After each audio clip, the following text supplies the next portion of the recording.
Oke, welcome back.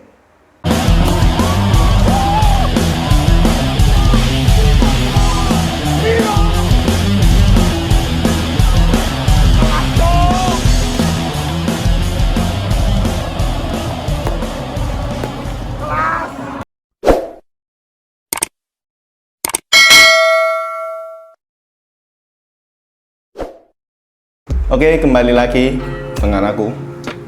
Video kali ini mau bahas soal skuad Persebaya. Oke. Susunan pemain keseluruhan Persebaya. Apakah sudah layak untuk mengarungi liga? Apakah sudah bisa dibilang sebagai skuad juara? Mari kita bahas satu persatu. Let's go. Jadi aku pengen banget bikin video ini tuh setelah lihat postingan Persebaya bahwa Song Uyong telah resmi datang dan tanda tangan kontrak dengan durasi 1 musim. Ya, dari postingan Persebaya kemarin aku langsung kepingin banget gitu bahas soal keseluruhan materi pemain Persebaya. Terutama yang menarik untuk dibahas adalah kemungkinan formasi line up utama Persebaya untuk liga musim depan.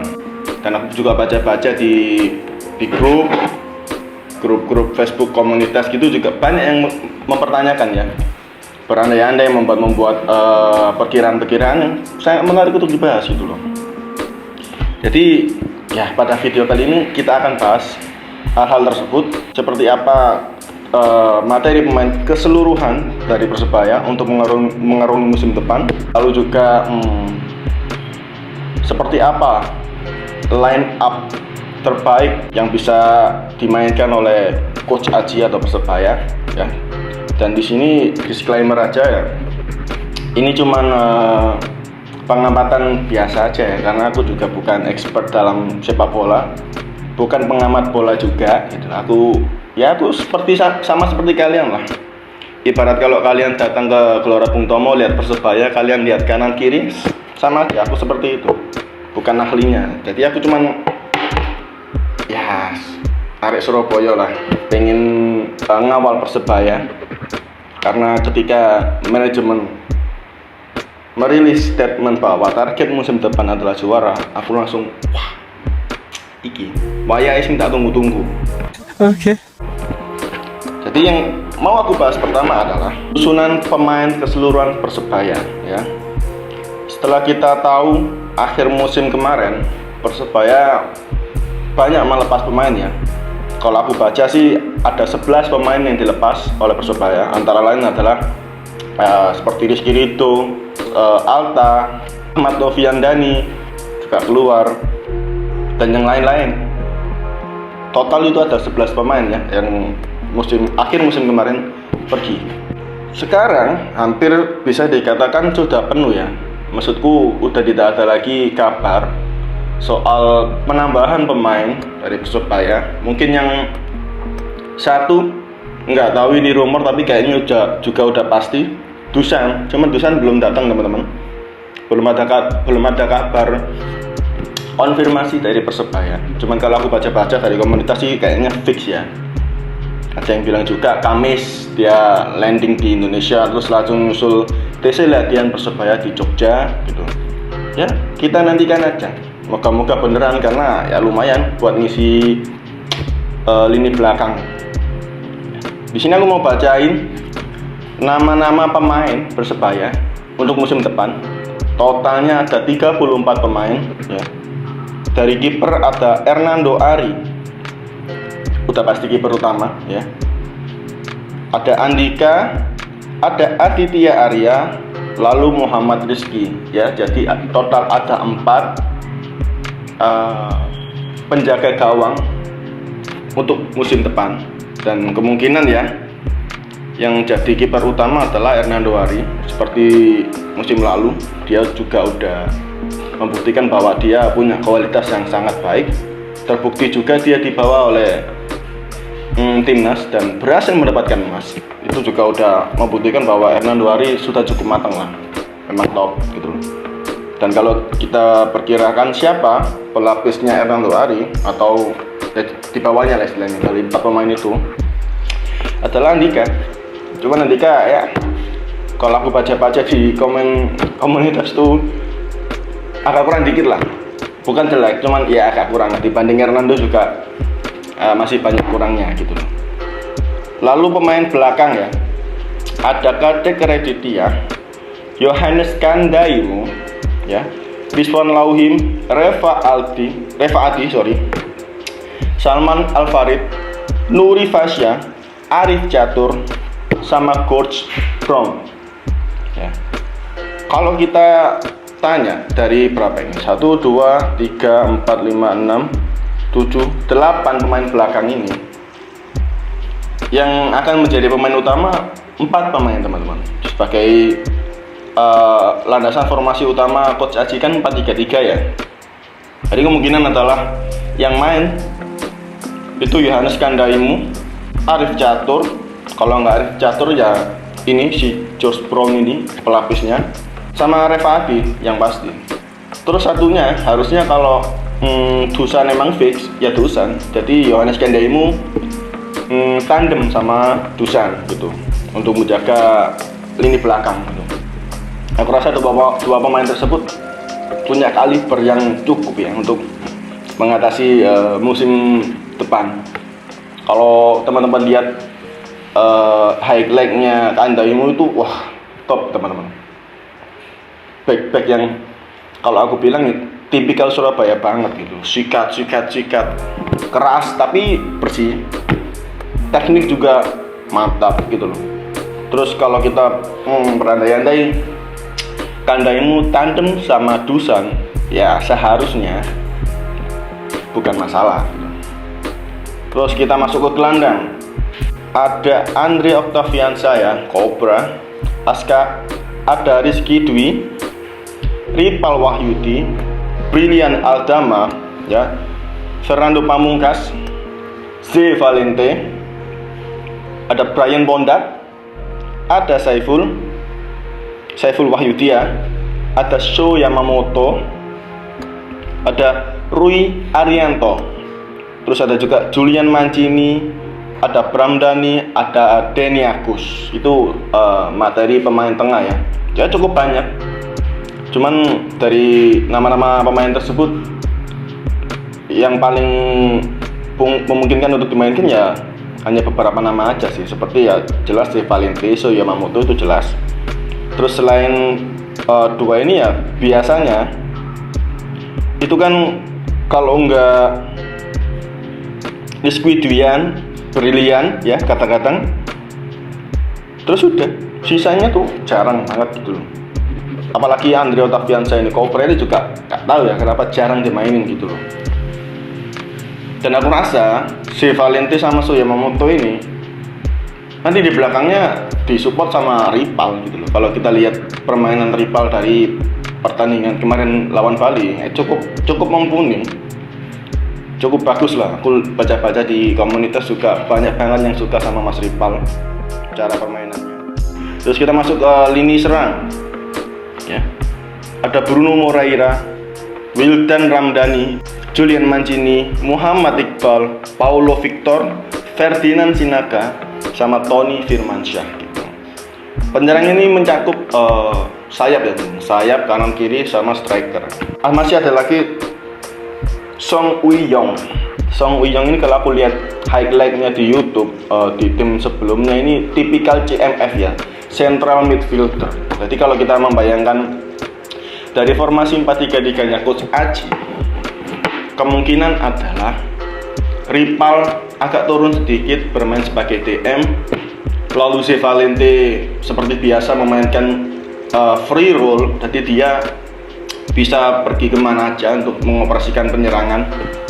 Terus Song ini aku rasa dia bakal main di tengah gitu sebagai CMF, menjaga kestabilan lini tengah, terus antisipasi second ball waktu nyerang, terus pressingnya juga bagus. Ya aku harap dia bisa deliver ya di Liga Indonesia ini, terlebih untuk permainan Persebaya. Karena kalau dia deliver akan sangat menarik gitu loh, kekuatan lini serang Persebaya gitu. my god!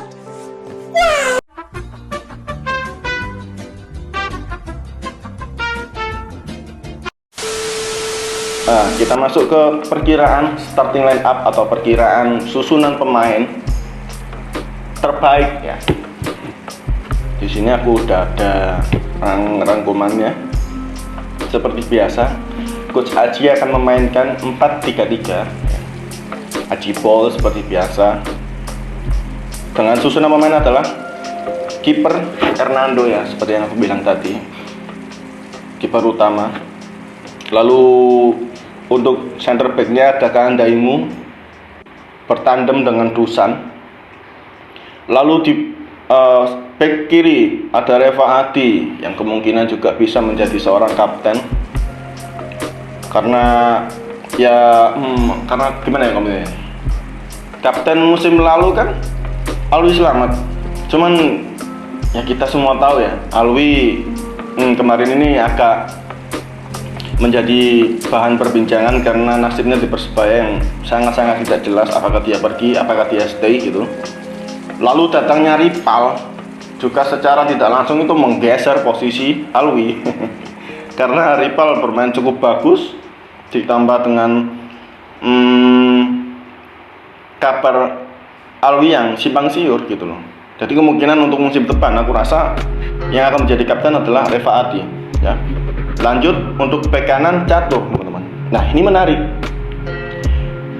Posisinya Catur kemarin kan dimainkan sama siapa sih namanya?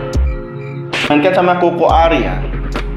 Dan kita semua tahu Koko Ari tampil bagus banget musim lalu bermain di posisinya Catur bek kanan ya. Dia advance banget buat naik jadi inverted fullback ya. Terus defendingnya dia juga bagus banget gitu loh. Track back juga nggak pernah malas, habis naik bola hilang turun banget cepet banget gitu loh. Apakah Catur sudah yang terbaik untuk posisi tersebut? Ya aku sebenarnya juga masih ragu ya teman-teman. Tapi untuk kalau kita lihat dari materi pemain yang bermain di posisi tersebut, ya memang Catur yang paling bagus ya. Sebenarnya masih ada George Brown, tapi nggak tahu kenapa kayaknya dia juga masih belum bisa deliver gitu loh. Jadi pilihan utama udah pasti Catur sih kayaknya. Ya mungkin pelapisnya ya George Brown gitu loh.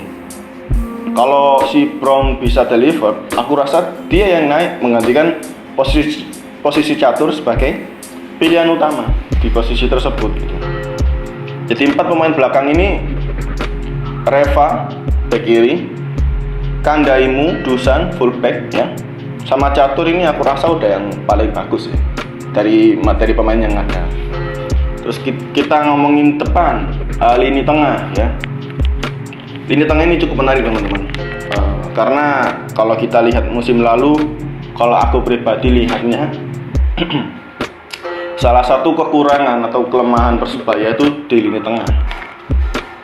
Karena si Valente nggak punya tandem, itu yang pertama. Yang kedua, peran DM itu kurang teman-teman. Kurangnya di mana? Kalau aku lihat tipikal pemain yang bermain di posisi DM musim lalu itu kurang gitu.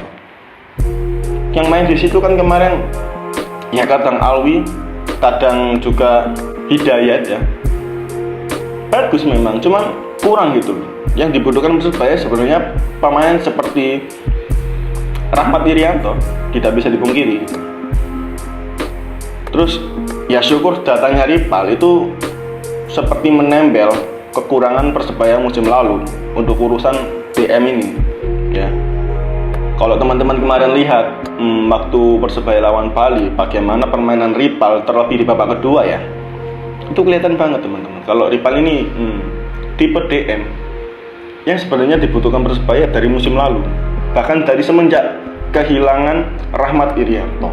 Ini pemain yang kita butuh ya. Jadi untuk pemain tengah ada Ripal bermain sebagai DM ya. Ada C Valente bermain sebagai AMF, bisa juga sebagai false nine ya, second striker, berada di belakang striker. Terus ada juga Song Uyong sebagai CMF ya. Jadi di tengah ada 3 pemain ini.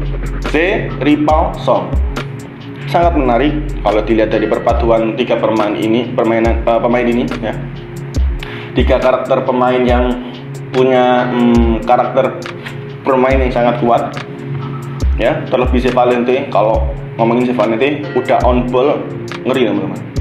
Olah bolanya itu mantap banget gitu. Terus untuk pemain depan, lini serang ya, 3 pemain depan ya. Kita mulai dari sayap kiri ada Bruno Moreira. Terus sayap kanan So Yamamoto. Dan strikernya Victor. Siapa lagi gitu. Nah, menarik teman-teman untuk kita bahas. Karena yang mungkin sedikit mencolok adalah So Yamamoto ya. Karena kita tahu musim lalu dia bermain di posisinya Bruno di sayap kiri. Dan memang di situ posisi dia sebenarnya. Dia memang beberapa kali main di sayap kanan. Tapi memang kelihatan agak kurang ya. Terus kenapa kok dimainkan di kanan? Ya, karena ada Bruno Moreira, teman-teman. Bruno Moreira memang posisinya di kiri memang. Kelebihan dia bermain di sisi kiri gitu. Dan So Yamamoto memang punya sedikit kalau aku bilang kemampuan lah untuk adaptasi bermain di beberapa posisi. Kalau kita lihat musim lalu dia sering juga kok masuk ke tengah. Terus sering juga masuk ke kanan mengisi posisinya ya Supriyadi atau Ahmad Noviandani waktu itu ya. Terus yang paling utama aku ingin bahas adalah ya striker. Striker ini masih jadi masalah utama Persebaya juga semenjak ditinggal David Da Silva. Semenjak David Da Silva pergi sampai hari ini Persebaya masih belum menemukan striker yang istilahnya itu segreget David Da Silva. Ya, masih PR itu sampai sekarang.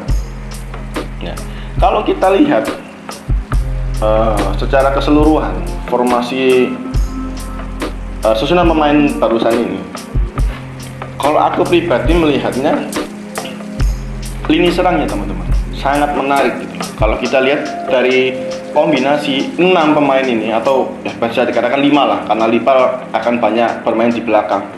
5 pemain depan ini, Valente, Song, Uyong, Bruno Moreira, So Yamamoto, dan Victor di depan. Ini sangat menarik teman-teman. Kalau kita lihat, kalau aku sendiri sepintas, ini akan jadi lini serang yang sangat klinikal ya. Kalau kita lihat Valente bermain di belakangnya Bruno Moreira, wow. Dari situ aja kita kalau udah tahu tipe bermainnya 2 pemain ini, kita udah bisa membayangkan gitu loh, bakal sedinamis apa gitu. Terus di sisi kanan juga So Yamamoto, di belakangnya di backup oleh Song Uyong. 2 pemain ini punya karakter yang mirip-mirip. Memang nggak skillful seperti Valente sama Bruno Moreira, tapi 2 pemain ini kalau sudah on ball kuat banget, mantap banget. Passingnya oke ya, on ballnya oke, duelnya oke banget gitu. Apalagi So Yamamoto ya, susah banget buat direbut bolanya. Cuman seklinikal apapun lini serang Persebaya ya, PR-nya tetap satu, finishing gitu loh. Kalau kita lihat dari 4 pemain lini serang Persebaya ini ya, Valente, Song Uyong, Bruno, sama So Yamamoto. Kalau sepintas kita lihat, seharusnya ya, urusan mencetak peluang ini bukan masalah besar lagi, itu istilahnya. Dari perpaduan 4 pemain ini, kalau urusan mencetak peluang harusnya udah top gitu loh. Mau ambil peluang dari mana ya? Dari sayap bisa banget. Kiri ada Bruno, kanan ada So Yamamoto, ya bisa banget gitu. Dari tengah bisa banget, ada Valente, ada Song Uyong. Cuman kan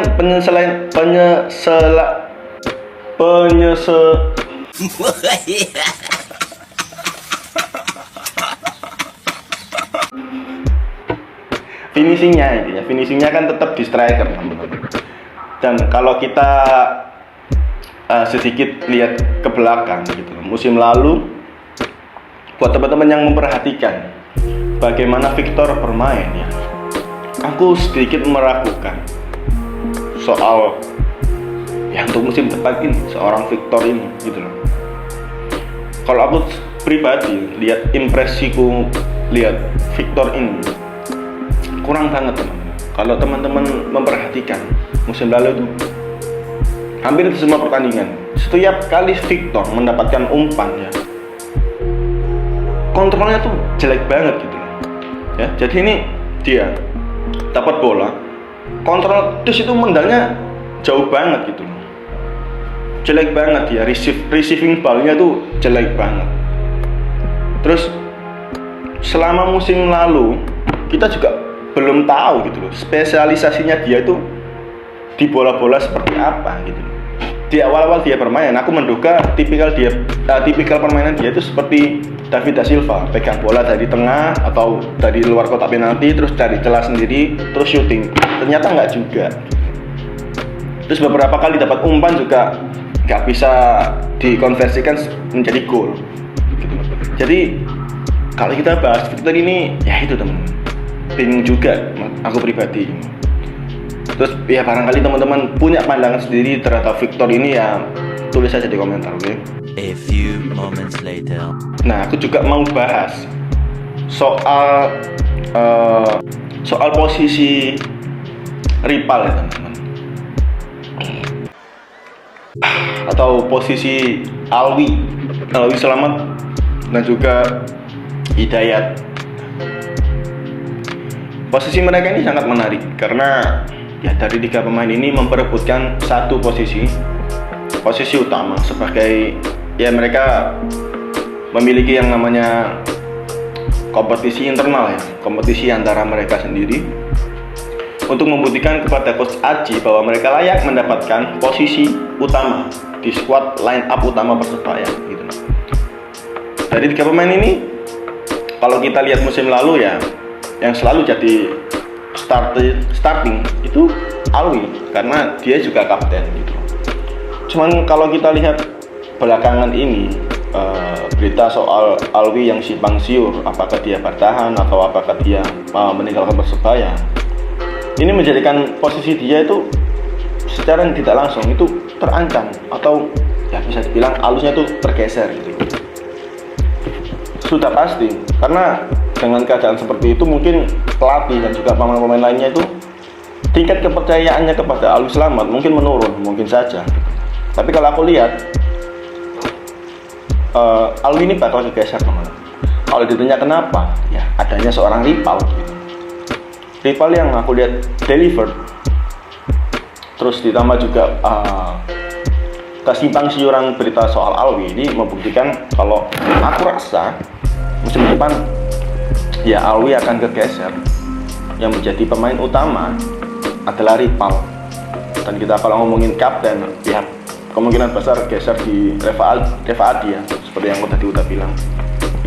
Dan Alwi infonya sudah fix ya, dia stay, dia juga udah bergabung di latihan ya, berarti kan sudah selesai yang simpang siurnya bahwa Alwi Selamat stay di Persebaya. Dan ya aku yakin banget ya posisinya kegeser oleh rival. Terus kapten juga dia kehilangan badge kapten yang kemungkinan besar juga pindah di Reva Adi. Dan aku lihat berita kemarin baca bahwa Coach Aji juga udah lontarin sebuah statement bahwa sangat disayangkan apa yang dilakukan oleh Alwi Selamat ya, tidak memberikan kejelasan kepada manajemen, dan akhirnya dia memutuskan untuk bertahan di akhir-akhir apa ya istilahnya, di akhir-akhir dia yang harus mengambil keputusan. Dan saat dia bergabung di TC pelatihan Persebaya, Coach Aji bilang dia fitmentnya jauh ketinggalan, kebugaran dia jauh ketinggalan karena selama latihan pre-season dia nggak pernah hadir. Jadi sama pemain-pemain lain fitnessnya ketinggalan jauh banget. Itu kata Coach Aji ya. Kalau kita lihat dari situ aja udah kelihatan kalau secara otomatis posisi dia udah pasti kegeser. Kalau ditanya siapa ya udah jelas rival, siapa lagi. Terus aku juga mau bahas lagi ya soal striker kita ini. Seperti yang aku udah bilang, kalau Persebaya ini seperti kehilangan killer,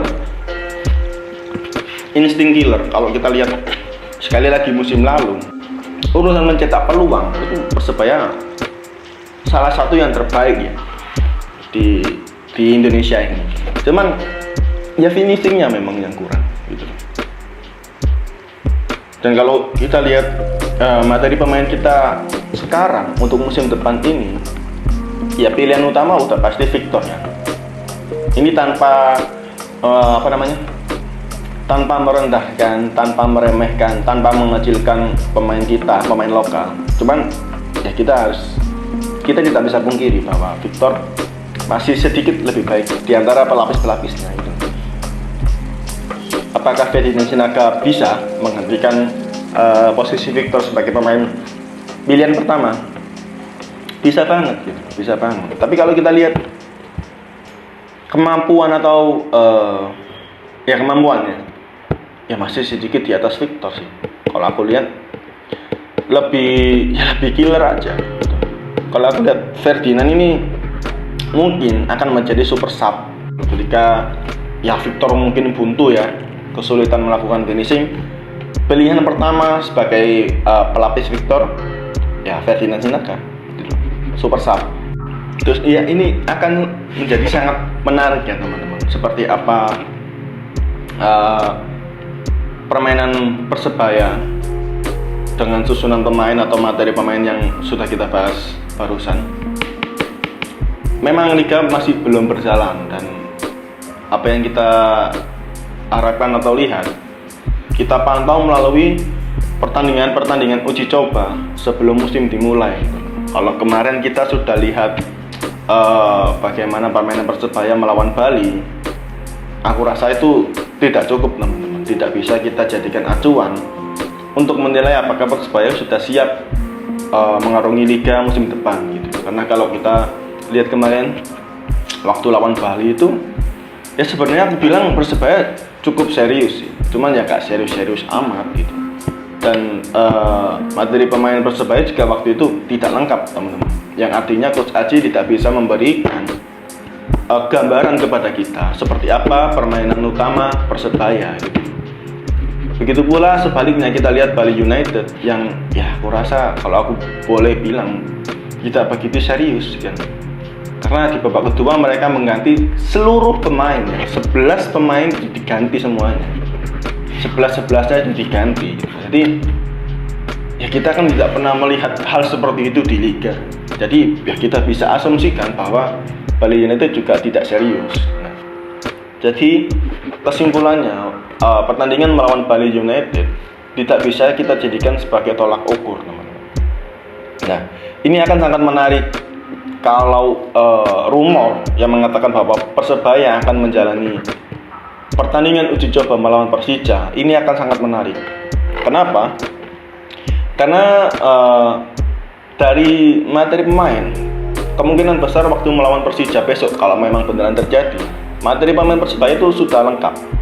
Semua pemain sudah datang. Nah, disitulah letak dimana menariknya. Karena ya Coach Aji bisa memberikan gambaran kepada kita seperti apa permainan Persebaya di musim depan gitu, dengan formasi yang terbaik, dengan pilihan-pilihan pemain terbaik gitu teman-teman. Dan aku harap kalau memang terjadi, aku harap juga Persija benar-benar memberikan perlawanan yang serius ya. Karena setelah lawan Persija belum terdengar info lagi mau lawan siapa. Aku sempat baca kalau ada rumor Persebaya mau uji coba sama Selangor ya, tim Malaysia.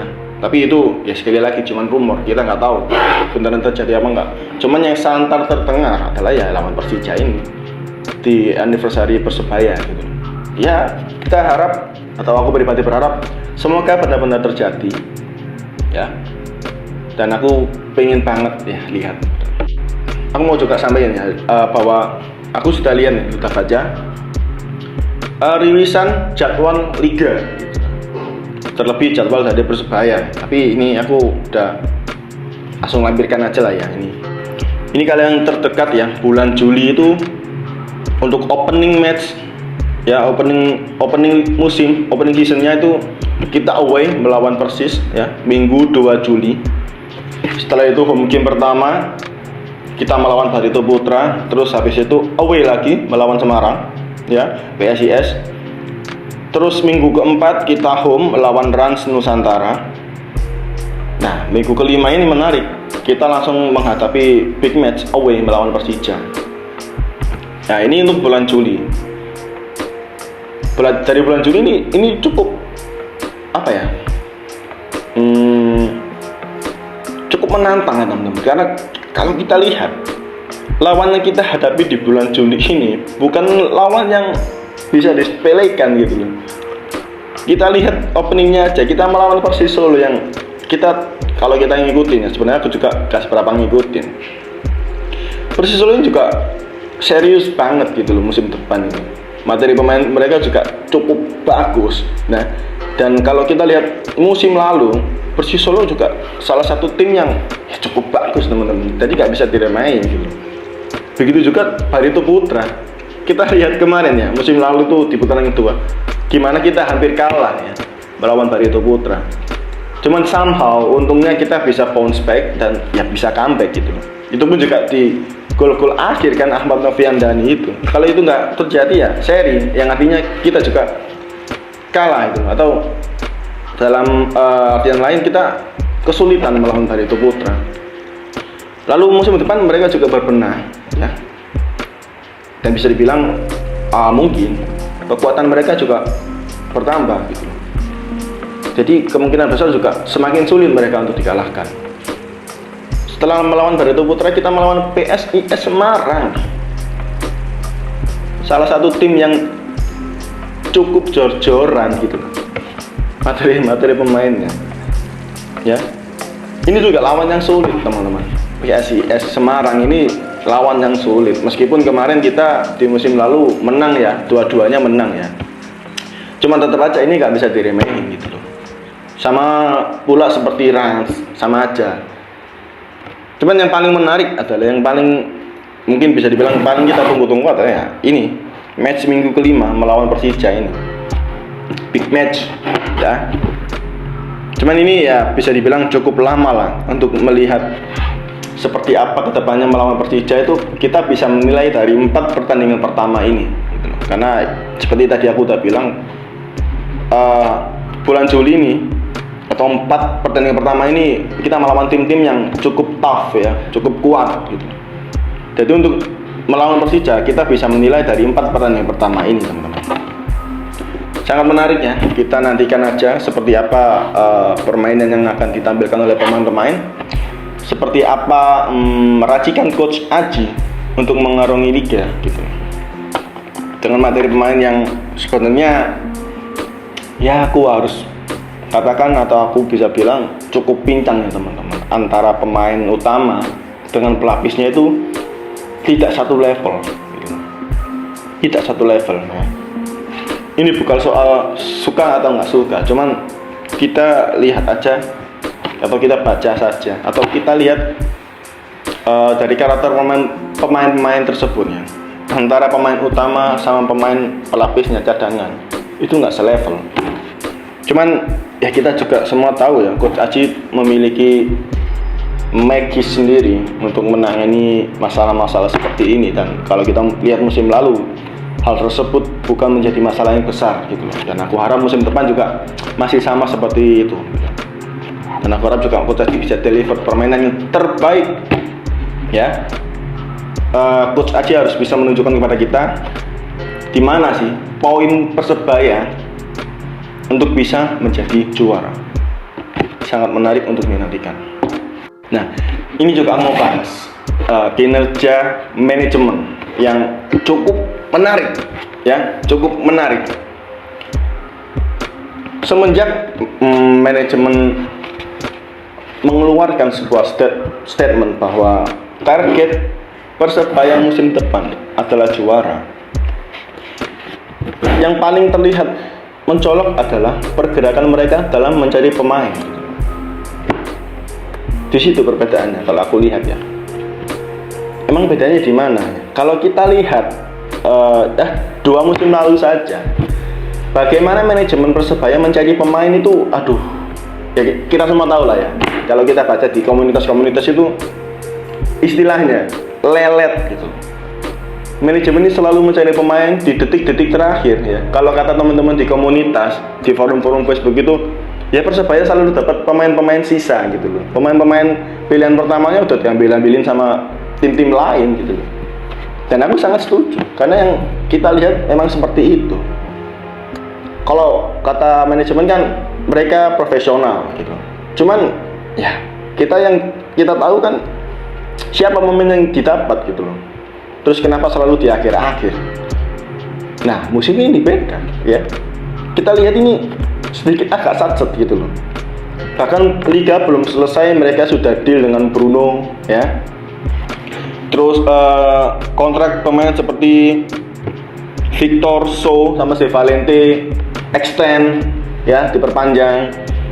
Terus Song ini juga pendekatannya juga udah lama teman-teman, cuman memang dia nunggu apa istilahnya kontraknya habis di tim lamanya, dan ya masih bisa dibilang cukup cepat gitu karena tidak di detik-detik terakhir di bursa transfer gitu loh. Terus sisanya seperti di PAL, terus pemain-pemain baru lainnya itu cepat semua gitu. Jadi kelihatan satset gitu. Jadi kalau manajemen bilang target musim depan juara, dan kalau kita lihat seperti apa kinerja mereka di awal itu menunjukkan kok kalau manajemen memang serius, memang sepertinya menargetkan juara gitu loh. Jadi pergerakan mencari pemain yang sudah sedikit berbeda dari musim-musim sebelumnya. Dan sisanya ya kita hanya berharap di permainan teman-teman. Kalau kita ngomongin juara, itu kan mendapatkan hasil semaksimal mungkin di setiap pertandingan ya. Untuk mendapatkan hasil maksimal di setiap pertandingan itu datang dari yang namanya permainan yang bagus, atau ya permainan gitu.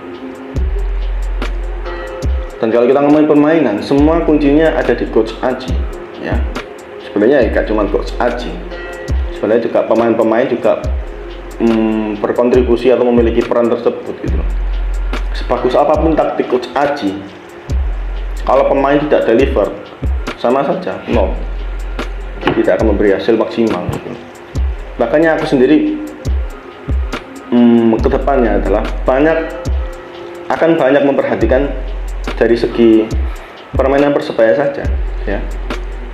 Aku bakalan bikin video seperti ini dan berbicara hanya soal permainan saja.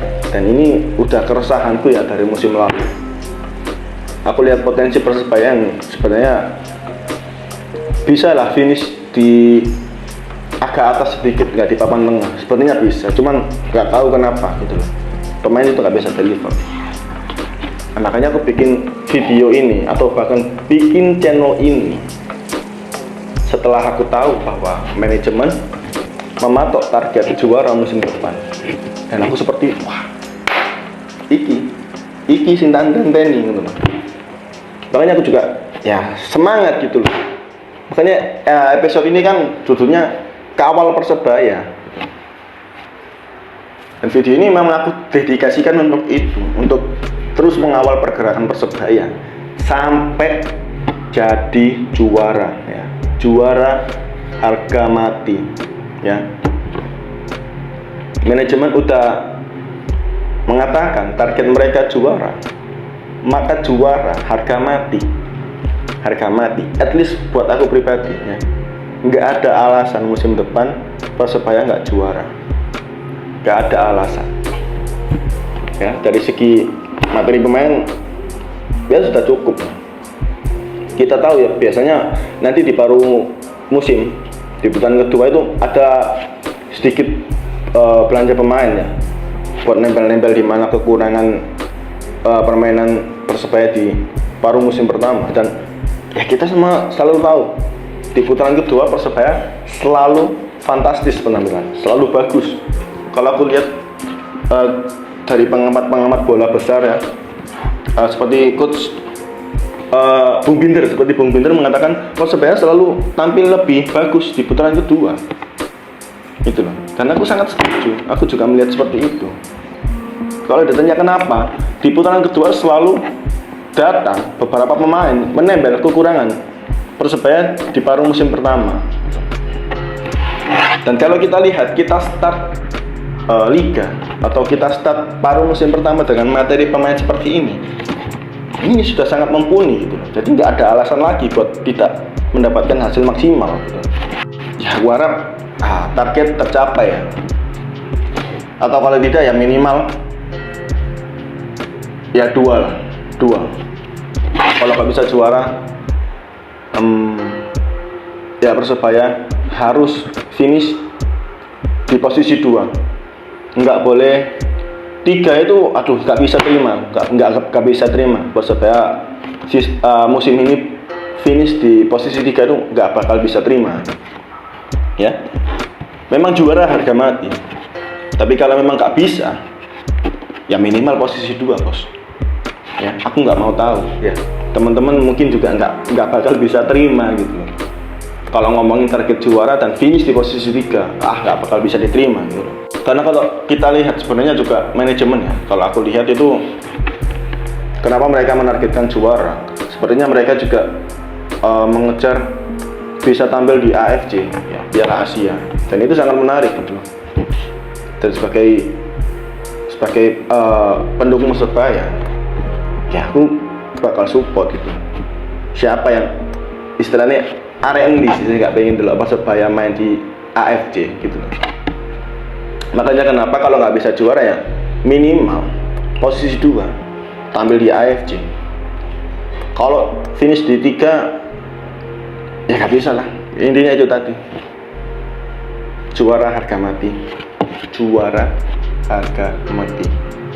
Terus ya sekarang poin terakhir teman-teman yang pengen aku sampaikan adalah kembali lagi kepada diri kita masing-masing sebagai seorang supporter ya. Bagaimana kita menyikapi apapun hasil yang didapat Persebaya nanti di akhir musim, entah itu juara atau tidak ya, aku harap kita legowo saja gitu. Maksudku ya mungkin bisa kita protes, bisa, boleh-boleh saja, cuman kita harus tetap menjaga di mana titik protes kita itu mentoknya di mana, jangan berlebihan gitu loh. Ya memang aku di sini bukan siapa-siapa teman-teman, aku tidak memiliki nama besar, aku juga nggak punya tribun, ya aku cuman orang biasa seperti yang aku tadi bilang. Kalau teman-teman datang ke Gelora Bung Tomo lihat Persebaya ya, teman-teman lihat kanan kiri banyak orang ya aku seperti orang-orang itu. Tapi kan apa salahnya juga mengingatkan gitu loh. Jadi ya pesanku atau poin terakhirku ya kita legowo dengan apapun hasilnya ya. Ini video dibuat di awal bukan di awal musim lah, bahkan musim belum dimulai ya. Aku berharap teman-teman bisa legowo, teman-teman juga mengawal bareng-bareng Persebaya nanti sampai akhir musim ya. Dan ya sekali lagi kalau memang target tidak tercapai ya kita harus legowo saja, kita support saja. Mungkin musim ini mungkin lepas, tapi bisa jadi musim depannya lagi kita menjadi juara, atau bahkan musim ini kita juara, musim depan kita juara lagi. Mungkin saja ya kan. Amin ya rabbal alamin. Jadi ya segitu saja teman-teman untuk video kali ini ya. Kalau teman-teman punya pandangan lain atau pendapat lain, atau mungkin aku ada beberapa kesalahan dalam menyampaikan kata-kata ya, tulis saja di komentar ya. Aku sangat berharap teman-teman juga membagikan opini, membagikan pandangan soal pergerakan Persebaya ya sebelum memulai liga ini ya. Jadi teman-teman tulis saja di kolom komentar ya, nanti aku bakal balesin, atau bahkan nanti aku bisa kok bikin video untuk menjawab komentar-komentar teman-teman nanti ya. Jadi cukup segitu aja, nantikan video selanjutnya. kemungkinan insya Allah video selanjutnya akan rilis setelah Persebaya jadi melawan Persija. Nanti ada video lanjutan, video selanjutnya. Dan ya, saya cukup segitu aja. Mohon maaf banget kalau ada salah-salah kata. Ya, jangan lupa untuk di like, ya, komen teman-teman yang banyak, tulis sebanyak-banyaknya apa pendapat kalian, dan jangan lupa juga subscribe. Oke, segitu aja, cukup. Assalamualaikum warahmatullahi wabarakatuh.